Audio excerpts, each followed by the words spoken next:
Derisa biznesmenët Ferizajas kapitalin e tyre janë detyruar ta lëvizin në komunat fqinje dhe në shtetet përreth Kosovës dhe më gjerë për shkak të kushteve jo të favorshme, barierave dhe vështirësive në biznes, një gjë e tillë si duket nuk po paraqet problem për investitorët e huaj, pasi që sipas drejtorit të zhvillimit ekonomik, qysh në fillim të vitit 2017 në Ferizaj do të investojnë 2 kompani të huaja.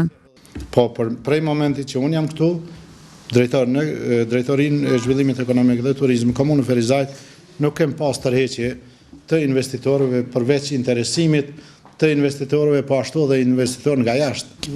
Kem marrëveshje, jem në bisedime me investitorë të jashtëm, po ashtu jem në pritje të një investitori turk, i cili për shkak të situatës politike në Turqi për momentin është tërheq. Nuk mund të them që është tërheq, po ka pauzu, ndërsa kem një kompani kanadeze të cilët janë të interesuar dhe ata do të bëjnë një investim bukur të madh. Lidhur me parcelën në të cilën ndodhet Eurogoma, drejtori Sojeva tha se me ndryshim të ligjit, kjo parcelë do të jepet në shfrytëzim për 99 vjet, e jo siç ka qenë deri më tani 10 vjet, dhe se ajo parcelë parashihet të shndrohet në kampus universitar.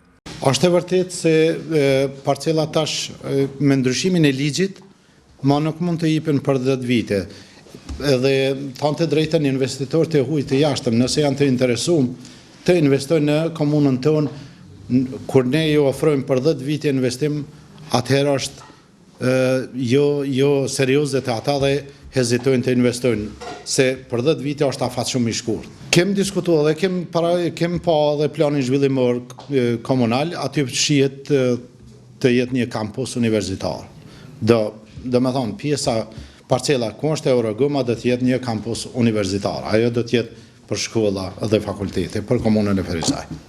Drejtori Sojeva bëri të ditur se marrëveshja me Fondacionin e Luksemburgut, nga e cila do të përfitojnë rreth 70 biznese të reja dhe ekzistuese, do të fillojë të implementohet në muajt e parë të vitit të ardhshëm.